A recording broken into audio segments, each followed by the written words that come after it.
Hare Krishna. Welcome to our Bhakti Shastri class. So, from the last couple of days, we were discussing from 9th chapter of Bhagavad Gita, the most confidential knowledge, Raja Vidya, Rajaguhya Yoga. And last week we discussed the initial 10 verses, wherein Lord Krishna describes the characteristics of Uttama Bhakti that is going to describe in this chapter, Ananya Bhakti. And then it describes the knowledge that is required, knowledge of the Lord that is required to practice Ananya Bhakti in the next 7 verses. Then from 11th verse onwards, Lord Krishna describes about different kinds of people, some who worship him, some who don't worship him. In the 11th and 12th, he talks about the Mudas who do not worship because they misunderstand the personality of Godhead whenever he appears in this world. They treat him like ordinary human being. Thus, all their endeavors are futile. That Lord Krishna indicates in the 12th verse. Then, in the 13th and 14th verse, he talks about the great souls who are situated in the Moksha Guna. They take shelter of the Supreme Lord with proper knowledge and they continuously worship him by performing the 9 different limbs of bhakti: Kirtana, Shravanam, Kirtanam, Smaranam, Padasevanam, Archanam, Vandanam, Dasam, Sakyam, Atmanivedanam. These are the main activities of the devotees who have completely taken shelter of the Supreme Personality of Godhead. And Lord calls them as the Mahatmas, the great magnanimous personalities. And then in the 15th verse, Lord says that there are some other people who are even lesser than those who are performing Pradhani Bhuta Bhakti, those who are performing Karma Mishra Bhakti or Jnana Mishra Bhakti. They are of 3 categories. Some people worship the Supreme Lord, identifying the Supreme Lord along with them, that they are called Ekatvena. And some people worship the Supreme Lord in the form of the entire universe, that is called Vishwatomukam, and that is described in the next 3 verses 16, 17, 18, and in next 4 verses. How different people see the Supreme Lord in each and everything of this world, and hence they worship the Supreme Lord.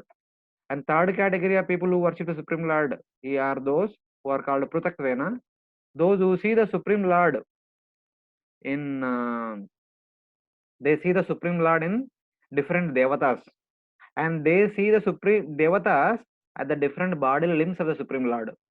Thus, their worship is also accepted by the Supreme Lord. And these 3 people, they obtain impersonal liberation because they are not directly worshipping the Supreme Lord in person, and they are not cultivating that understanding that they want to serve the Supreme Lord, but they are worshipping for perfection. So that perfection comes in the form of impersonal liberation. But there is a problem. But those people who worship devatas only for the sake of ascending to Swarga, Lord Krishna says in verse number 20 and 21, they only ascend to Swarga, but after the destruction of their piety, they will come back again, take birth in this material world. But cultivating the similar desires, they again and again perform piety, go to Swarga, come back, go to Swarga, come back.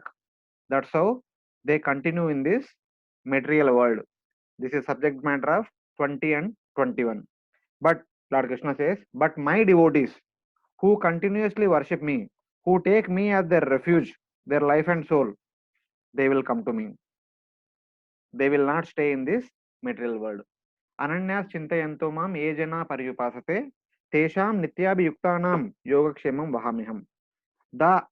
Those devotees who actually worship me without any other thought in their mind, who worship me continuously, always thinking about me, I will take care of their maintenance while they are there in this material world, and also I will fulfill their desire that Nitya Abhiyuktanam. They want to become my eternal associate in the spiritual world, and they want to serve me in one of the 5 higher rasas: Shanta, Dasya, Sakya, Vatsalya, and Madhurya. And it is my responsibility to bring them to spiritual world and make them as my eternal associates and accept their service in one of the 5 higher rasas. So this is Lord's special affection towards his Ananya Bhaktas, his surrendered devotees. So this is indicated in the 22nd verse. And then we also discussed 23, 24, but we briefly see. So here before 23rd, there is a summary is given. So Arjuna says that in verse 15, you have mentioned the three types of worship: Ekatvena, Prutatvena, Vishwatamukam. And then to explain the third type of worship, the worship of Vishwarupa, you have recited the verses to illustrate it 16 to 19. Some others worship Indra and others as part of their practice in Karma Yoga, as indicated in verse number 20. Though they predominantly worship other devatas, they are also your devotees, because the devatas are your variety of limbs. By worshipping your various limbs, they are also your devotees. Why do they not get liberation? The others who are mentioned in the verse number 15, they get liberation. But uh, the three types of worship mentioned in the 15th verse, they get liberation. But why the Devata worshippers mentioned in verse number 20 are not getting liberation? They again take repeated birth and death. You are mentioned in verse number 21. And you also mentioned in 723 that men of small intelligence worship the Devatas and their fruits are limited and temporary. This also you have indicated. By indicating this, you are showing prejudice upon the Devata worshippers. We don't accept that. Then Lord answers in the 23 and 24 verses. He says that Epi Anna Devata Bhakta Ejanti Shraddhayanvita. Ejante Shraddhayanvita. Tepi Mamaiva Kaunteya Ejante Avidi Purvakam. My dear Arjuna, as you say, I also accept that even though the Devata worshippers are worshipping their respect to Devatas with complete faith, in one way they are also worshipping me, but they are worshipping in Avidi Purvakam, not in a bona fide way. They are worshipping in a non bona fide way, because the Shastric understanding is that all the Devatas are different limbs of the Supreme Lord. And with this understanding, if somebody worships the Devatas thinking that, oh my dear Devata, you are a limb of the Supreme Lord, please accept my worship, then the Devatas will be happy as a intermediate representative of the Supreme Lord. But these people, those who worship the Devatas, they consider that just like Vishnu, Indra is also a supreme powerful personality. So let me worship Indra. And being pleased with my worship, let Indra fulfill my desires. Because Indra is as powerful as Vishnu. So that kind of thinking process is not proper. That's why Lord Krishna calls them as Avidi Purvakam. Their worship is Avidi Purvakam. It is true that they are actually worshipping me, but they worship without the proper rules, which will not allow them to attain me after extinguishing samsara. Therefore, they return to this world. Then in the next verse, the Lord shows how they do not follow the proper rules by expanding the phrase Avidi Purvakam. Because this verse indicates the proper understanding of a person must have. Even a Devata worshipper also, if they have this understanding, then they worship Devatas, then they will be liberated. What is that understanding? Ahami sarva yajnanam bhoktacha prabhurevacha. It is I who is the enjoyer of the oblations offered in each and every yajna. It is I who is the Lord of yajna. It is I who is the Lord of all the Devatas who are worshipped in yajna. It is by me the faith of worship of Devatas comes. It is from me the results offered by the Devatas will be given. Natumam abhijanati, by not knowing me in this regard, in this way. Tatvenas, in this truth, Chavantite. The Devata worshippers, they fall down and take birth again. The Devata worshippers again and again take birth because they have not understood who is who in this entire universe. Because of this improper knowledge, even though if they worship the Devatas, though it is in one way my worship, but they don't get the expected results. They don't get the proper results, that attainment of liberation. Instead, they may attend to Swarga and they come back. I am the enjoyer of all sacrifices, the master, the protector, the giver of results. They do not know me as such. They do not know my position as all this. Thus, therefore, they continue to take birth in this material world. So this is what we have discussed yesterday. So anyone has any questions based on this, what we have discussed till yesterday? Yes, Prabhuji, I have one question.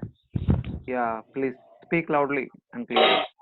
Prabhuji, in that is verse 22, it is written this Yoga Chama Vahamaya, that only applicable for the Ananya Bhakta or Karma Mishra or Gyan Mishra Bhakta also?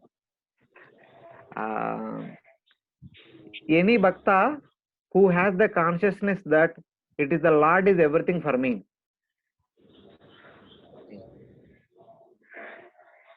So means it is applicable for all types of Bhakta, but only Krishna Bhakta. See. There is small difference that we will discuss today while discussing Et Karoshi Yadashna Shivars.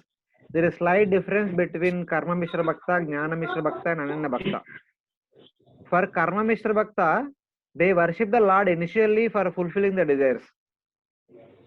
Jnana Mishra Bhakta, they worship the Lord initially in order to gain the knowledge about the Lord and also worship about the Lord. Of course, Jnana Mishra Bhakta is better than Karma Mishra Bhakta. So, till their heart is not purified, they only get the fulfillment of their desires. When their heart is fulfilled by experiencing the results through the worship of the Supreme Lord, they also become Ananya Bhaktas. Okay. So that we will discuss in the later verse.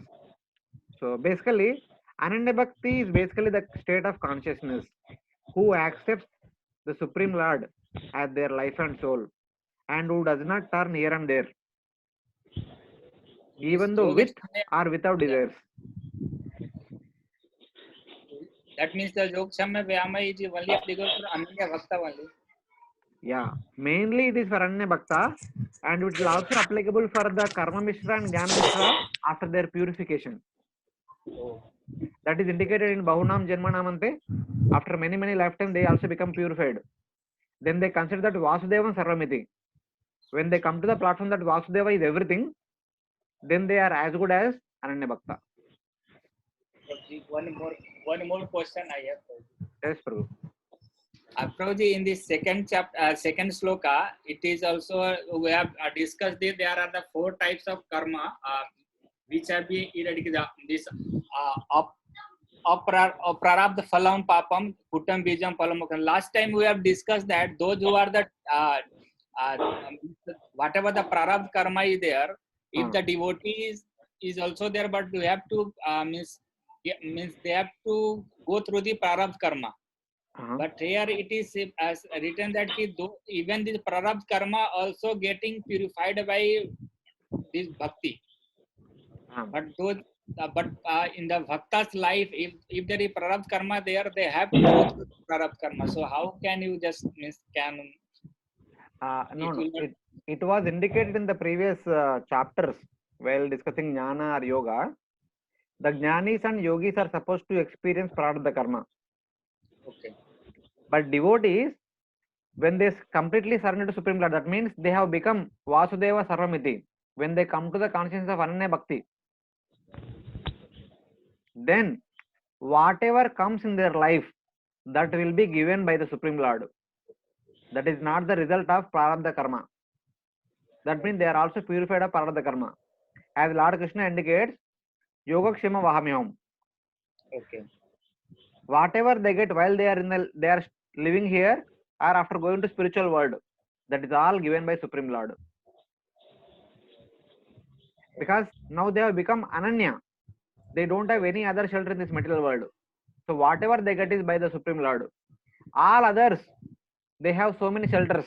For them, their karma is shelter, their jnana is shelter. So many things are their shelter. Their regular work is also their shelter. But for Ananya, it is Lord the only shelter. It is Lord who takes care of them, materially or spiritually, in both aspects. Hare Krishna. Yes, Prabhu. प्रभु जी यहाँ पे हम ऐसा बोल सकते हैं कि जैसे ये यथा माम प्रपद्यन्ते, मतलब जो जितना लेवल तक उनको मतलब प्रपद्य करेगा उतना ही उसका योगक्षेम वह होगा. Is it okay to say like this? Yes, that like that also. Because Ananya Bhakta completely surrenders, Lord completely takes care of him. And also ये कर्म मिश्र भक्त and ज्ञान मिश्र भक्त, if they don't मतलब degree of surrender is not 100%, but say 70-80% is surrendering, then 70-80% योगक्षेम is vayamyam. Yes, perfect. Okay, Prabhu. Yes, anyone else? Prabhuji. Yes, Prabhu. Prabhuji, verse 15, one thing I am not clear. The Prabhupada mentioned in purport, he who worships himself as one with the Supreme Lord. What is that concept? That is Ekatvena. One who sees oneself identical with the Supreme Lord. I am also Brahman, Lord is also Brahman. I want to become, I want to go to Brahman. He is not seeing part and parcel. Okay. Prabhupada actually stresses that impersonal understanding too much. So, I don't know exactly whether he's seeing part and parcel. He's seeing the qualities of Brahman and himself are same. He is seeing himself identical with the Brahman, and hence he is worshipping the Lord Vishnu in the form of Brahman. Okay. In that way.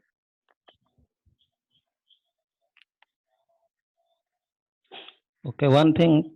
9.16 and equal to 4.24 also mention this type of. Yes. Same. But in 4.24 we were talking about Karma Yoga. And here we are 9.16 we are talking about Karma Mishra Bhakti. Okay. This is totally Karma, 4.24. That is Bhakti Mishra Karma. Okay, thank you. Here they are worshipping Vishnu only, seeing everything in this world as a manifestation of Vishnu. There they are worshipping Yajna in order to obtain Brahman as their goal. ब्राह्मण के लिए वो. ब्राह्मण के लिए. यहाँ पे direct Krishna के लिए भक्ति हो गया ना, इसके लिए. विष्णु के लिए. विष्णु के लिए. Okay. Okay. Anyone else? Okay. Then we'll go ahead. So now again kind of summary. But they are just worshipping the particular devatas according to the rules established in the books describing the method of worshipping those devatas. So basically Arjuna is asking that the devata worshippers, they are worshipping devatas because they have studied in the scriptures only. The scriptures only saying that worship devatas. So that they are worshipping. Just the way the Vaishnavas worship Lord Vishnu according to what is stated in the books dedicated to Vishnu worship. Some books are telling worship Vishnu, some other books are telling worship devatas. So just following the books and worshipping. So what is fault in them? So what is wrong if those worshippers follow the instructions of those books? Now Lord Krishna says, though I actually am in the form of the devatas, because they do not know that, they do not attain me. The problem is they are only referring to one section of the Vedic literature saying that worship the devatas, but they are not trying to understand who are the devatas. Because they have not understood who are the devatas, their worship is avidhi purvakam. Because of that they get the results different way. Because they have not understood who is me and who are the devatas, because of not having that understanding they get limited results. So what kind of results they get is indicated in this verse. Yanti deva vrata devan pitrun yanti pitruvrata bhutani yanti bhutejya yanti madhya jinopimam. Those who worship the demigods will take birth among the demigods. Those who worship the ancestors go to the ancestors. Those who worship ghosts and spirits will take birth among such beings. And those who worship me will live with me. So here Lord Krishna very clearly says, people by understanding the importance of worshipping their respective or their Ishtadev, whether devatas or anybody else, so whatever results that are there within the purview of those respective devatas, to that extent they will get.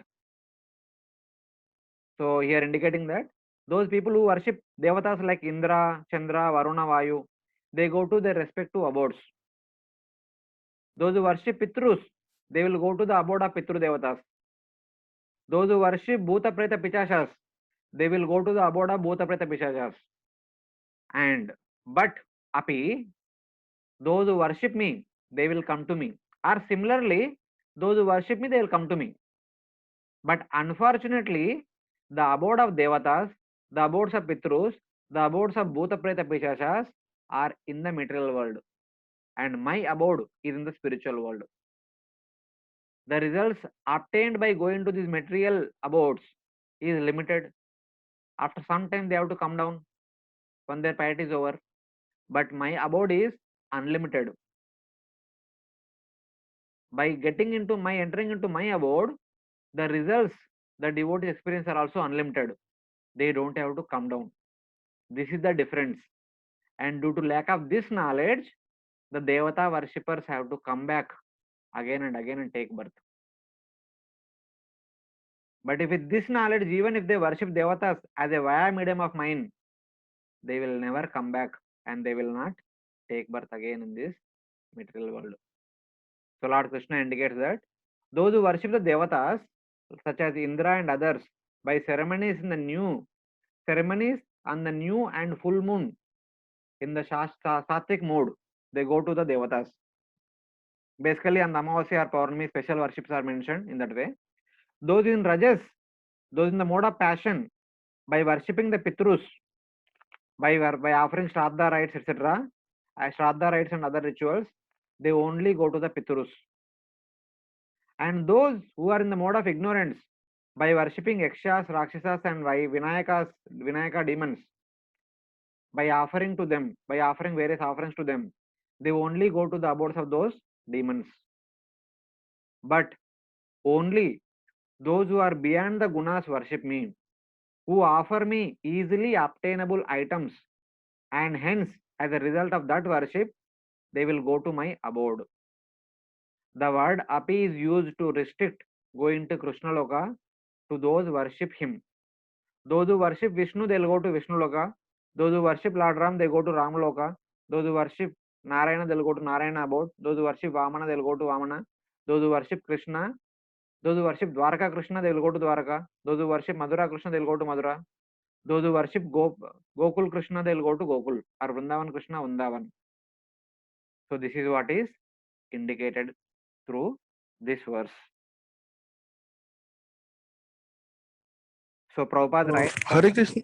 Hare Krishna, Prabhuji. One second, just hold on for 1 minute.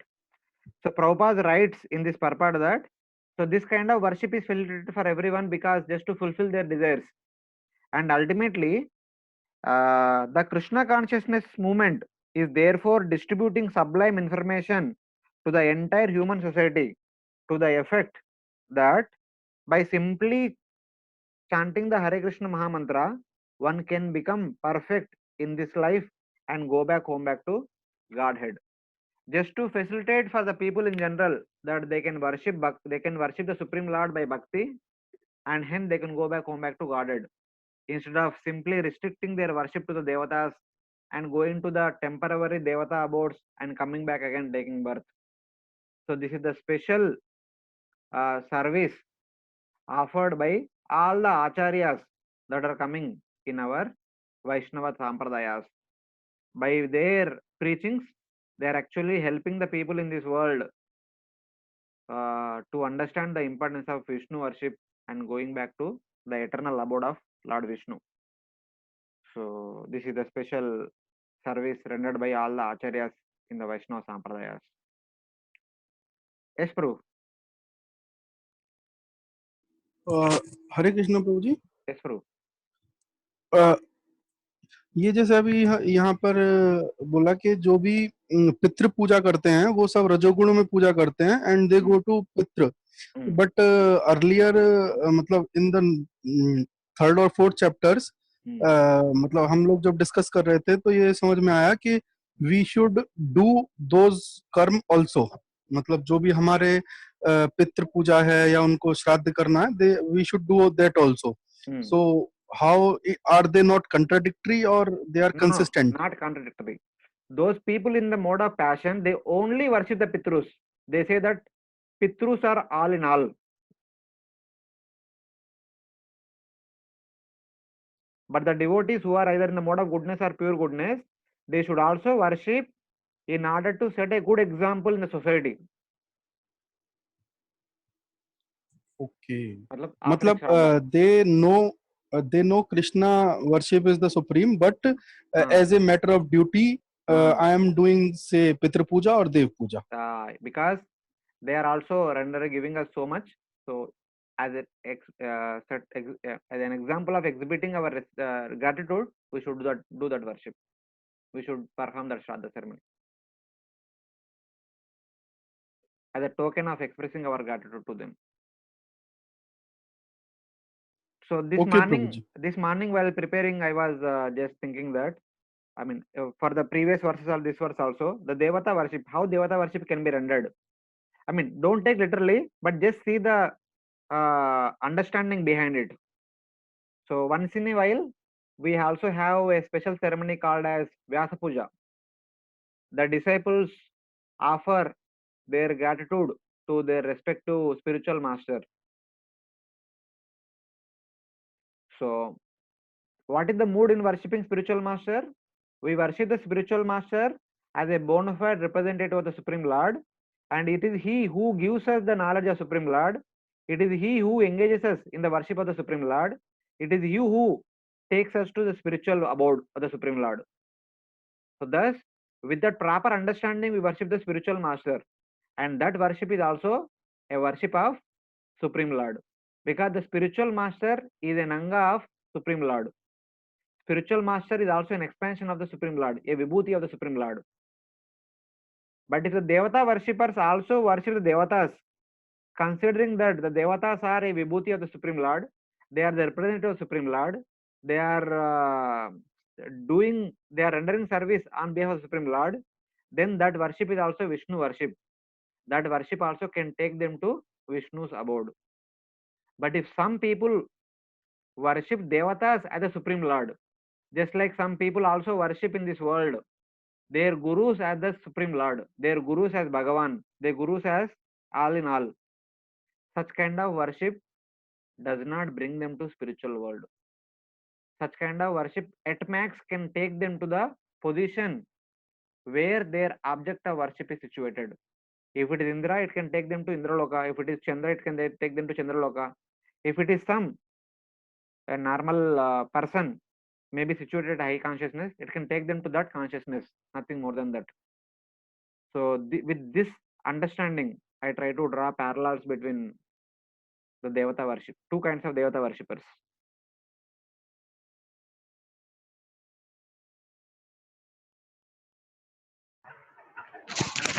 Hare Krishna, Prabhuji. Hare Krishna. Prabhuji, my family is Arya Samaj family, so we have Havan, and we worship the five this of nature, you know, the Dharti, the wind, and fire, you know. Yeah, so we have this Havan, Panchabhutas. So we have this Havan, and we worship that. So doing this Havan with the gratitude. This is what you're trying to tell. Yes, and yes. Worshipping. Worshipping those Panchabhutas as the instruments of the Supreme Lord's mercy, as the intermediate via medium, or those who are providing us everything in this world for our existence. So seeing Supreme Lord in them, if we worship them, that is simply an expression of gratitude. But if we worship them as all in all, it is only the Panchabhutas who are giving us everything. It is ultimately we again enter back into Panchabhutas. That kind of understanding does not lead anywhere. Okay, Prabhuji. So this is the gratitude that we are giving to them. Okay, okay, Prabhuji. Clear. Thank you. So then Lord Krishna continues, those who worship me never again take birth because they experience infinite happiness by becoming close to me and play with me by playing with me in my divine abode. Having said that, one should perform bhakti to the Lord because it yields eternal, unlimited results. The Lord now says that one should perform bhakti because it is easy to perform also. So the bhakti is easy to perform, therefore one can perform bhakti easily. For the worshippers of devatas, there is extreme trouble, but this is not so for my devotees. That Lord Krishna indicates in the next verse. How to execute bhakti easily. Patram pushpam palam toyam yo me bhaktya prayachati tadaham bhakti upahrutam ashnami prayatatmana. If one offers me with love and devotion a leaf, a flower, a fruit, or water, I will accept it. So Lord Krishna here actually through this verse is actually giving two meanings. One meaning is even any person, if he has taken shelter of me, even if they offer a leaf, a flower, fruit, or little water with devotional mentality, with a devotional attitude, I will accept them and also accept their devotional sentiments. So in that way, Lord Krishna is indicating that in order to worship me, you don't need to have elaborate arrangements. You can simply worship me by 3-4 little things, but with pure consciousness. The important ingredient of bhakti is pure consciousness. Prayatatmana. Prayatatmana indicates the pure consciousness. In pure state, one should worship the Supreme Lord. Lord becomes very much pleased with that purity. So that is one thing. And the second thing, the second meaning is even the Ananya Bhattas who were indicated in the Yogashima Mahamya verse, when they completely surrender to me, they don't have anything to take care of themselves, then what they can offer to me?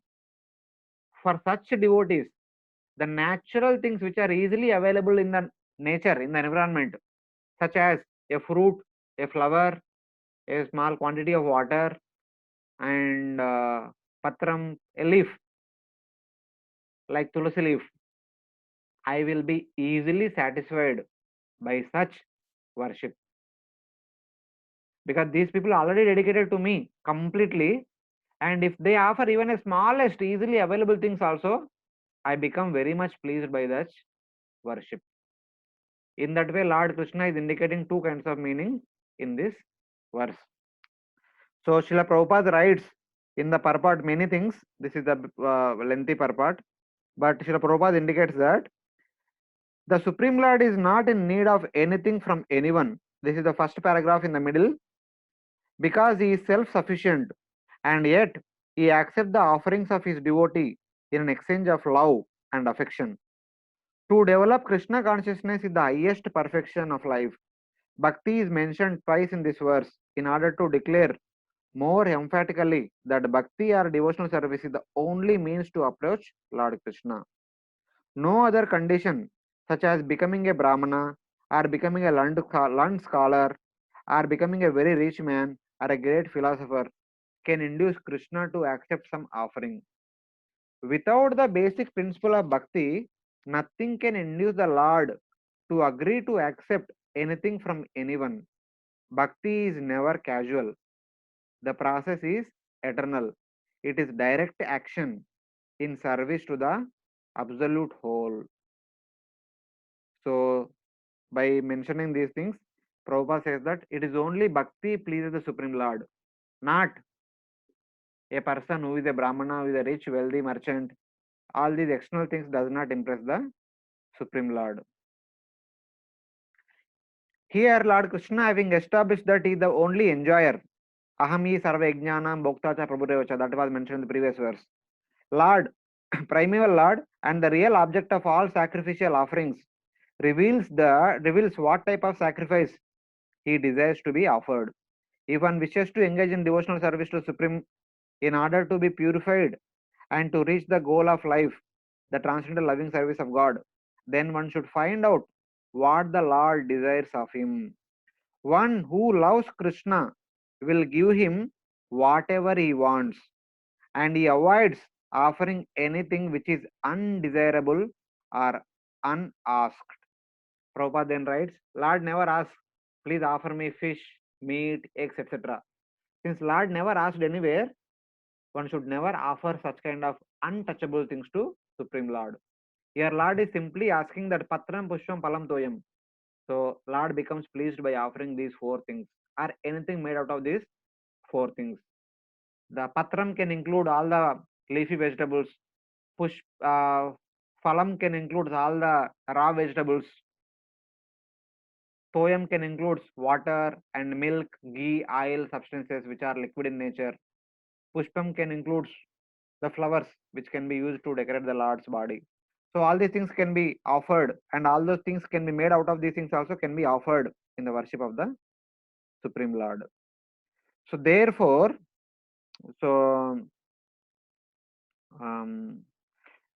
instead he clearly requests that a leaf, fruit, flower and water to be given